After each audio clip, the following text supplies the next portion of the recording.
Where does prejudice come from? You've got to be taught to hate and fear. You've got to be taught from year to year. It's got to be drummed in your dear little ear. You've got to be carefully taught. I was taught so well that being gay was something to be ashamed of, that I lived with shame for a very long time. Yes, I was taught so well that I experienced enormous fear every time I was interviewed. I am Ellen DeGeneres, and as a comedian and television personality, I was told that I would lose a lot, perhaps my career, if I came out and announced that I am gay. And for a long time, I just couldn't do it. But when I got to a point that was more important to be proud of who I am than to maintain my fame, I was willing to risk losing everything.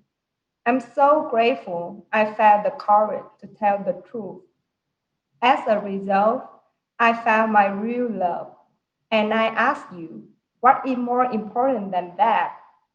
I never planned to become an activist, but when I learned about the suicide rate of young gay teens who couldn't live with their shame and weren't rewarded with coming out as I have been, I realized I had no choice. I became an activist too. When the night has come and the land is dark and the moon is the only light we'll see. No, I won't be afraid. No, I won't be afraid. Just as long as you stand by me.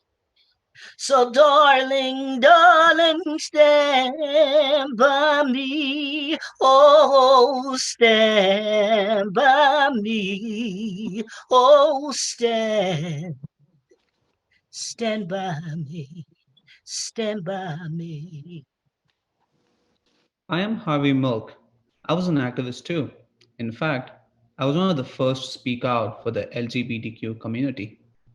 Unfortunately, I had a short career in politics, but I believe I made a difference in San Francisco as one of the first openly LGBTQ officials to be elected in the United States.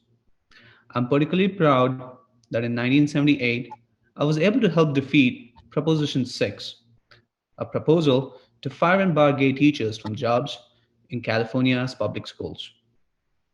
I also encourage a lot of people to come out and fight for their rights, the rights that are spelled out in the Declaration of Independence, the inalienable right to life, liberty, and the pursuit of happiness. And when we defeated Proposition 6, I told everybody this. Tonight, it's become clear to everyone out there that they do know one of us. And now that they do, they can see that we are not sick. They can feel that we are not wrong. And they know that there must be, that there should be a place for us in this great country, in this world. A message of hope has been sent to all those young people, to all of those who have been afraid by this wave of hate, to all of those who have lost their homes, lost their hometowns. Tonight, we are clear that there's a place for us. My brothers and sisters, we can come home again. Sadly, Harvey Milk's celebration was short lived because the next day he was assassinated by a political foe. Politics isn't what murdered my son, Matthew Sherpritt, a gay University of Wyoming student in Laramie. He was a victim of ignorance, brainwashing, hate, and prejudice when he was kidnapped, severely beaten and left to die, tied to a fence on the outskirts of Laramie on the night of October 6, 1998. My son Matthew didn't look like a winner. He was small for his age, only 5'2". He was uncoordinated, and he had worn braces on his teeth since he was 13. However, in his all too brief life, he proved to be a winner. My son, a gentle, caring soul, fought so hard to live, but after 6 days of unbearable pain, he lost his battle. On October 12, 1998, my firstborn son and my hero died quietly, surrounded by family and friends, with his mother and brother holding his hand. All that I have left now are the memories. I'm a member of the Human Rights Campaign, an organization that is working for lesbian, gay, bisexual, and transgender equal rights. Every time I hear Mr. Shepherd speak about his son and his horrific death, I cry. Who is not touched by this amazing father? As I take a deep breath and dry my eyes, I can't help but think about the incredible strength, courage, and wisdom of Matthew's dad. Not all parents are as strong and supportive. It is true that change can be very difficult, especially for people of a generation who are used to living with some form of prejudice. Whether it is right or wrong, it took a lot of time for people who were used to segregation to recognize its immorality and come to appreciate the justice and value of integration. And people who have never known a person who is openly gay are not always prepared when their friends, colleagues, or children come out of the closet. You will hear two stories of men who came out and how their parents handled it. The first comes from StoryCorps, a program on National Public Radio. I am Nathan Hoskins. When I was in sixth grade, I met a good friend, and he wasn't interested in girls. One day he said, "I have a Valentine's Day card for you." I asked him for it, and he said it was so special that he mailed it. He meant well, but he didn't know he'd done a very terrible thing because at my house, only one person got the mail, and that was my mother.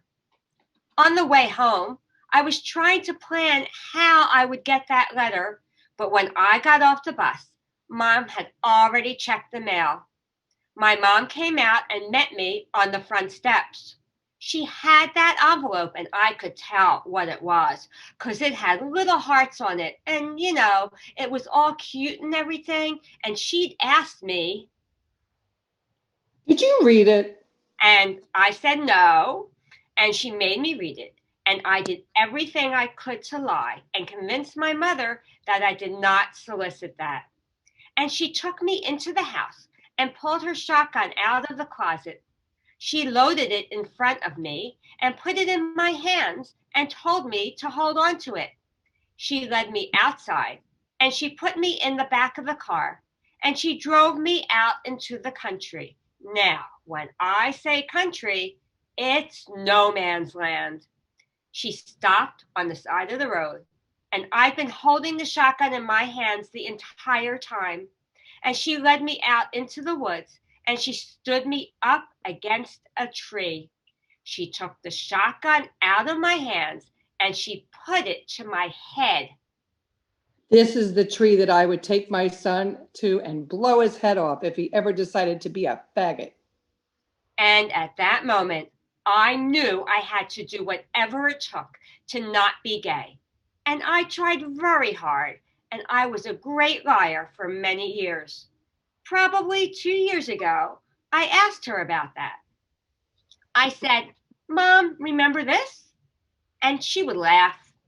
I said, "Mom, I just want to hear one time that what you did was wrong." But she couldn't say it. When I asked her if she acknowledged that it happened, she said, "Yes. Oh, yes." I guess she really did think that she was doing the right thing then. I was always trying very hard to please others as a child, but as an adult, I look back and I say, I am who I'm supposed to be. There was never another alternative.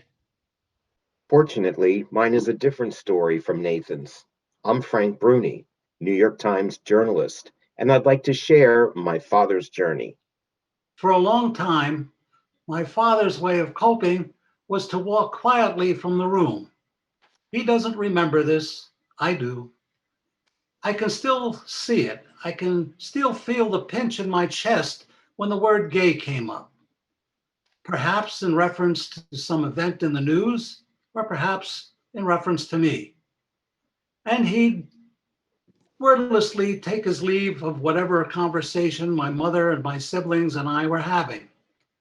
He'd drift away, not in disgust, but in discomfort. Not in a huff, but in a whisper. I saw a lot of his back and I was grateful. Discomfort beat rejection.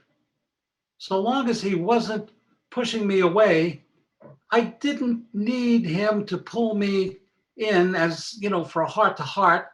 This wasn't his style anyway. In 1981, when I was 17 years old, and I told my mother that I was gay, she begged me not to tell my dad, thinking it was too risky.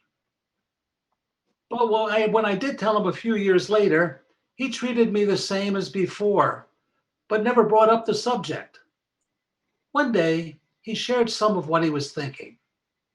It was just so unusual to me. I heard it said that gay people were somehow stunted, maybe even ill. But that makes no sense because I'm confident that you are neither stunted nor ill.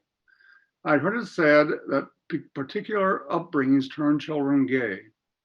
I thought about this a lot and I came to the conclusion that it has to be in your genes, in you, because I can't think how the environment for you was any different than it was for your two brothers. But I worried that you would be in for a more difficult and less complete life than your brothers and sisters were. Why didn't you ever broach these concerns with me? I felt it would have been an insult. You are obviously smart enough to have assessed the terrain and figured out for yourself how you were going to navigate it. When I broke up with the man I'd seen for 6 years and about whom my father was so effusive, he must have told me a bunch of times how sorry he was about that. It was a message that he was rooting for my happiness, no matter how that happiness came to me. What he struggled most with was his concern about what others would think of me, about him, and our family. But despite his concerns, he approved of my writing about the discrimination of gays. There's prejudice out there, and it's good to fight that. Visibility and openness are obviously integral to that battle. I'm convinced that people who don't accept gays just don't really know any of them. I'm Lynn Conway. I'm an award-winning computer systems designer and professor. University students around the world use my innovative textbooks. But early in my career, I worked for IBM as a male. When I explained to them that I had struggled incessantly since birth with my identity and was undergoing a sex reassignment, I was fired. I had to start all over again at the beginning as a simple contract programmer, but without a past. This time, I could do it happily as a woman I was meant to be. I did have to keep my past to myself for 31 years because, you see, as good as I was in my profession, I knew transgender people who were raped, fired, beaten, ostracized from families, and subject to about every kind of discriminations. Though I can tell my story now, and there is more acceptance in some places, you still risk your job, even your life, when the truth comes out. I hope to see the day when gender transition is no longer viewed as a sad, shameful, and tragic event, but instead as a wonderful life-giving miracle for those so unfortunate to have been misgendered at birth. You are one of the lucky ones who has never experienced prejudice. Perhaps it is hard to understand what it's like for people who are forced to live with acts of prejudice. Perhaps a little empathy would help. We're your friends, your classmates, your relatives, your doctors, your teachers. And I ask you to put yourself in our shoes for a minute. Think of yourself as gay. Yes, you were born this way. Whether you accept this reality or not, the research can prove it. You come to realize that something is different about you, but you don't always know what it is or why it is before a friend, family member, acquaintance, or stranger teases or bullies you and makes you feel inadequate. And this feeling doesn't go away. So you live a secret life throughout your youth, teenage years, perhaps even adulthood, and pretend to be somebody else your entire life. The very brave people who come out of the closet and openly share their sexual orientation take a chance. The emotional, physical, and financial cost could be significant. Gay people often experience humiliation, name calling, bullying, harassment, and job loss. Can you imagine how it feels to be treated so cruelly? It is especially hard to believe that many people of faith, whose mission it is to show compassion for all of God's creatures, openly endorse homophobia and discrimination of people who are gay. We can only hope that one day all people of faith will remember the golden rule: love thy neighbor as thy love thyself, and do unto others as you would have others do unto you. Today we bow our heads, embarrassed over our treatment of Native Americans, African Americans, women, and other minorities. Soon we will be doing the same when we recall the inexcusable treatment that continues to plague the LGBTQ community. And we are very sad and sorry to say that over the past few years, inexcusable treatment has now been extended to migrants in America. During the past few years, certain groups in particular are singled out for hurtful comments and blatant acts of discrimination.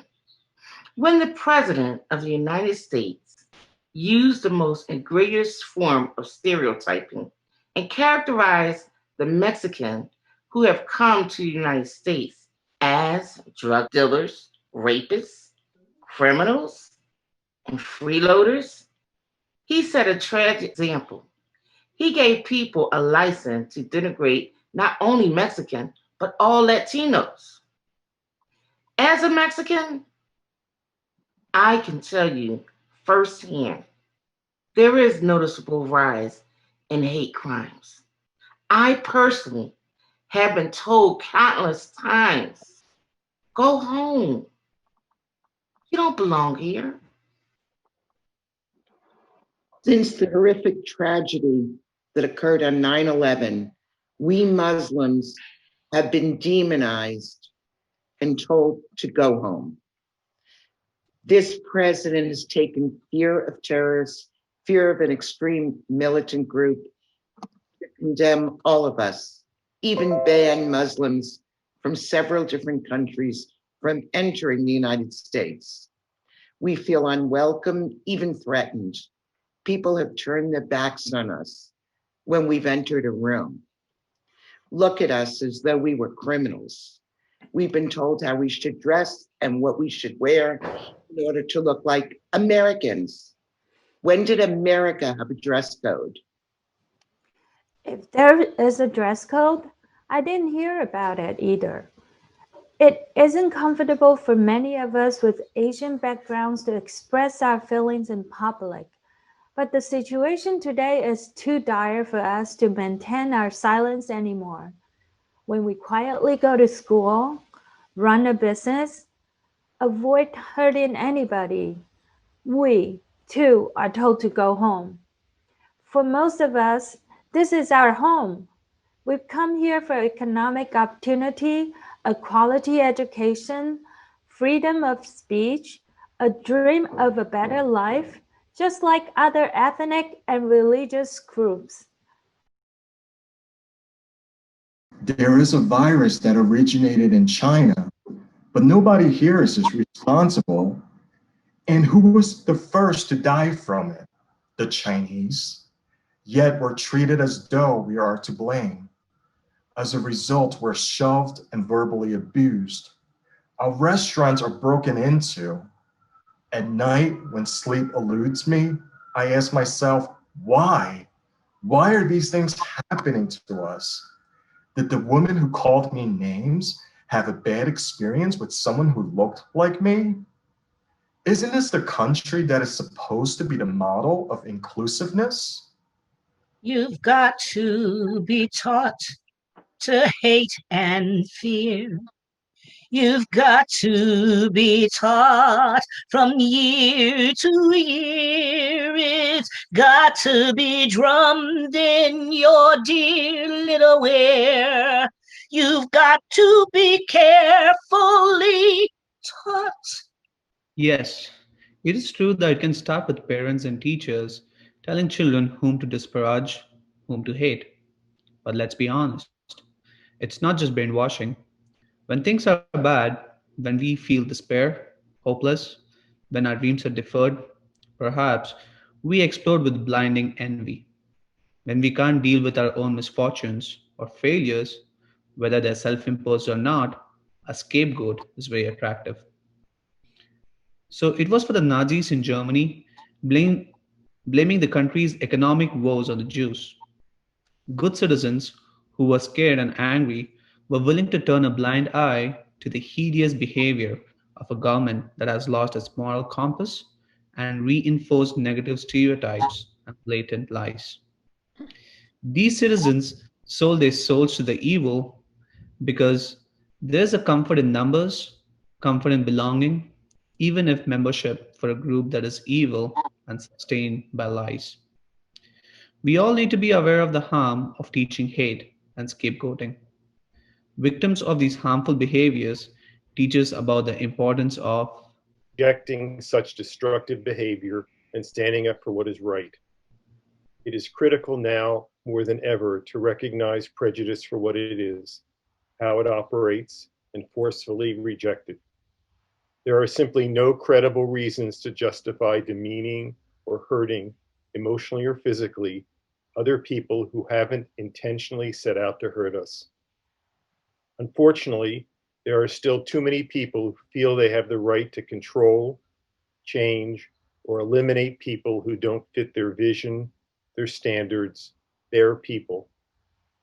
We are here to say that nobody should be ashamed of his or her race, religion, ethnicity, or sexual orientation, and nobody has the right to reject, hurt, or kill another human being because of his or her differences. I'm Jerry Harriman, a composer and lyricist, and I put our message to the musical play La Cage aux Folles.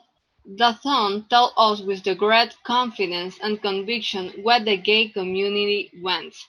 In fact, what everybody wants. The right, the absolute right to be what I am. No apologies needed. Here